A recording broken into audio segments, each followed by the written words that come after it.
J'appelle maintenant Aurore Cissé pour son discours. Justice et vérité, un idéal possible.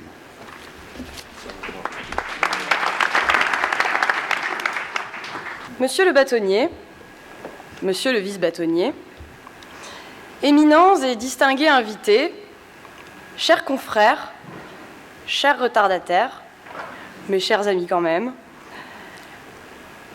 le problème avec Facebook, disait René Descartes, c'est que l'on ne peut jamais vérifier l'authenticité des affirmations qui y sont faites. Bien vu, René. Car la calomnie ne s'est jamais aussi bien portée qu'aujourd'hui. Rumeurs, complots, mensonges, désinformation, le faux est partout. La vérité est une espèce en voie d'extinction qui pourrait faire l'objet d'une déclaration pour disparition inquiétante. Même le rapport de Madame l'inspecteur Lucie Lafuente est sans appel. La vérité n'est plus qu'une illusion. J'ai mal à ma vérité. Alors non, je ne suis pas pessimiste. Je suis seulement une optimiste qui a de l'expérience, à 28 ans. Mais c'est un constat, la vérité est en danger. Alors qui sont les principaux coupables de ce fléau ? Eh bien, la faiblesse, la naïveté et l'ignorance humaine. Et surtout, l'immoralité de ceux qui, insidieusement, en ont fait leur fonds de commerce. Alors soyons clairs, l'homme n'a pas attendu le XXIe siècle pour exploiter la stupidité de ses semblables. Mais à l'heure du numérique et des médias de grande ampleur, la question prend une résonance toute particulière. Aujourd'hui, l'homme est devenu maître dans l'art d'expliquer aux autres ce qu'il ne comprend pas lui-même, dans l'art de ne pas avoir d'idées, mais de les exprimer quand même, et dans l'art de faire avec du vide des grands théorèmes. Et certains d'entre eux en ont même fait un métier. Alors, non, bien sûr, je ne pense pas aux hommes politiques. Je songe plutôt à certains journalistes. Du moins, ceux qui camouflaient derrière un tel titre sévissent à grands coups de fake news. Mais qu'est-ce donc la fake news, me demanderez-vous, à juste titre ? Eh bien d'abord, c'est un mot un peu barbare qui permet à monsieur le bâtonnier du barreau de Bordeaux, auteur de ce thème qu'il m'est proposé de traiter aujourd'hui, de laisser planer l'illusion qu'il serait totally bilingual in English. Mais aussi et surtout, la fake news, c'est l'art de transformer le probable en véridique, l'absurdité en cohérence, les fantasmes en réalité, la bêtise en bêtise et les attentats du 11 septembre en messages cosmiques adressés par le complot Illuminati reptilien. Vous l'aurez compris, s'il existe, et Dieu soit loué, certains journalistes qui font un travail extraordinairement sérieux et consciencieux, tels que ceux qui m'ont interviewé il y a de cela 1 heure et qui, sans nul doute, publieront de moi la photo où je ressors sous mon meilleur profil, n'est-ce pas ? Oui. D'abord la lèche, ensuite je lynche. Eh bien, il y en a d'autres journalistes pour qui le pire ennemi, c'est l'information. Je veux bien sûr parler de ceux qui ne comprennent pas la moitié de ce qu'ils disent et qui ne disent que la moitié de ce qui se passe, de ceux qui relatent tout ce qu'ils entendent et qui inventent tout ce qu'ils n'entendent pas, et surtout de ceux qui écrivent ou se documentent, mais font rarement les deux à la fois. Mais à qui la faute ? Car en réalité, ces journalistes ne font que se mettre au niveau de leur public. Si l'information de qualité médiocre se répand si vite, c'est bien qu'il existe une clientèle majoritaire pour la recevoir, puis la croire, puis lui donner sa gloire. Et souvent, plus c'est aberrant, et plus il y a de clients. Et c'est un cercle vicieux. Le journaliste contracte la névrose du scoop, car le lecteur, lui, est en mal de scandale. Et plus c'est sordide, plus c'est choquant, plus c'est révoltant, plus ça se vend. Un journal coupé en morceaux, cela n'intéresse aucun homme. Alors qu'un homme coupé en morceaux, cela intéresse tous les journaux. Vous savez quel est le bonheur le plus court du monde ? Eh bien, tentez d'être heureux, puis ouvrez un journal. Ou alors remémorez-vous la météo bordelaise de ces 3 derniers mois. Et puis souvenez-vous aussi que l'automne est seulement dans 3 mois et demi.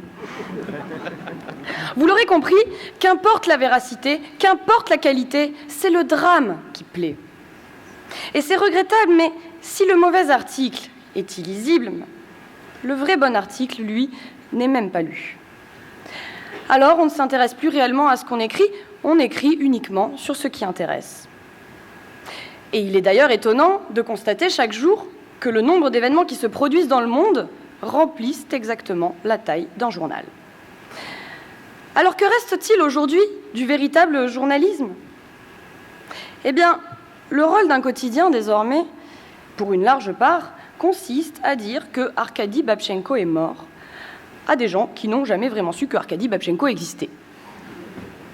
Alors, petit rafraîchissement de mémoire pour celles et ceux qui, cette semaine, étaient bien trop occupés à choisir la tenue qu'ils arboreraient ce soir à la rentrée solennelle. Arkady Babchenko, c'est ce journaliste russe exilé en Ukraine, dont tous les médias ont annoncé l'assassinat le mardi, avant que ce dernier ne réapparaisse bien vivant à la télévision le mercredi. Alors, vous noterez au passage que c'est quand même le comble pour un journaliste d'être à l'article de la mort. Et je ne m'épancherai pas davantage sur le cas Babchenko, puisque le seul objectif de cette anecdote était surtout de faire cette blague. Quoi qu'il en soit, ce flot d'informations fausses me rend sceptique. Mais il est encore un domaine où l'approximation des journalistes est un spectacle quotidien, où le faux et le sensationnel deviennent si prégnants qu'on en oublie tout principe essentiel tenant au respect de la loi.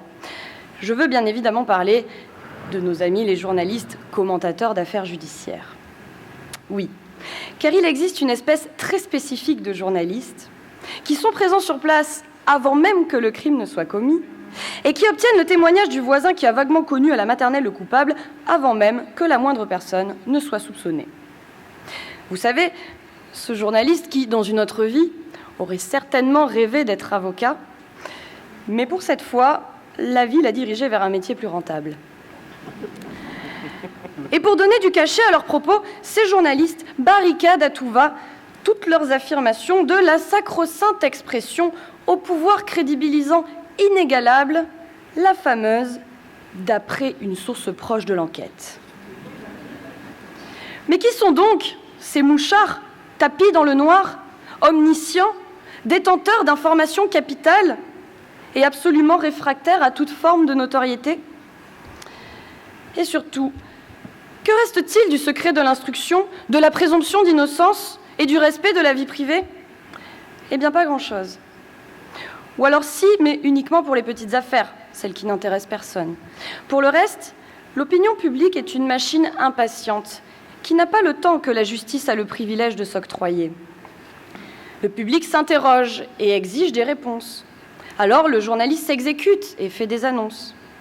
Et il en rajoute, de toute façon, ce qui paye, ce n'est pas le doute. Il faut affirmer, accuser. On verra bien après si c'est vrai. Il faut du sensationnel. Après, si c'est réel, du viol, du meurtre, de l'hémoglobine. Et c'est toute la presse qui se lèche les babines. Si vous souhaitez faire que le crime paye, devenez journaliste. Ou pour le coup, dans certains cas, avocat. Mais choisissez bien votre camp. Car entre la justice et les médias, c'est plutôt une relation aux allures de « je t'aime, moi non plus ». La justice méprise la presse, tout autant qu'elle la redoute. Elle sait le pouvoir de l'opinion publique, véritable juridiction, que l'honnête juge ne peut décemment reconnaître, mais ne peut non plus parfaitement ignorer. Quoi qu'il en soit, qu'il s'agisse de l'impunité des médias ou qu'il s'agisse de la lenteur de la justice, c'est toujours derrière cette même grande cause que tout ce petit monde croit pouvoir se réfugier. La recherche de la vérité. Mais la vérité est une femme prude qui n'aime pas se dévoiler dès le premier rendez-vous. Seul le temps est père de vérité. La rumeur, les mensonges ont le temps de faire 3 fois le tour de la terre, que la vérité, elle, n'a pas encore lacé ses chaussures.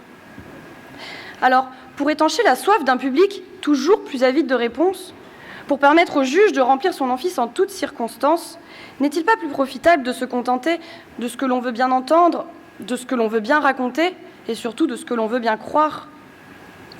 La vérité peut bien attendre, de toute façon, elle a l'habitude. Et certes, la vérité ne s'invente pas, mais la vérité s'interprète. Elle s'adapte, elle s'exagère, elle se minimise, elle se métamorphose au gré des attentes à celui à qui elle s'adresse. Car oui, qu'y a-t-il de plus horrible que le mensonge ? Eh bien, peut-être parfois la franchise. Rendons-nous à l'évidence, la vérité change, mais peut-être car à l'origine, la vérité dérange. La vérité est amère. Elle est rarement croustillante. Elle n'est d'ailleurs jamais vraiment à notre goût.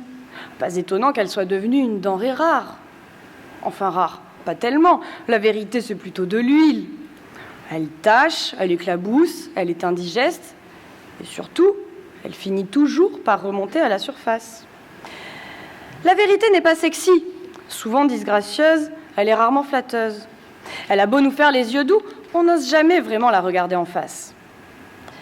La vérité n'est pas bonne à dire, et elle est encore moins agréable à entendre. Bien souvent, on voudrait la faire taire. Alors continuons de faire la sourde oreille. Vous détenez la vérité ? Gardez-la. Rarement invitée, jamais là où on l'attend, toujours en retard, la vérité est la pire des convives. Alors pourquoi s'évertuer à toujours vouloir convier une invitée aussi maussade ? Alors oui, j'ai juré probité il y a de cela 1 an et demi. Tout est relatif. Vous l'aurez compris, la vérité dans notre profession, peut-être même plus qu'une autre, on s'en accommode. Le mensonge, lorsqu'il est bien dosé, peut s'avérer nécessaire. Il permet parfois de rendre la vérité plus crédible. Alors, monsieur le bâtonnier, monsieur le vice-bâtonnier, toujours cher éminent et distingué invité, chers amis, chers confrères, n'oubliez pas, oui, mentez, mais toujours avec bonne foi.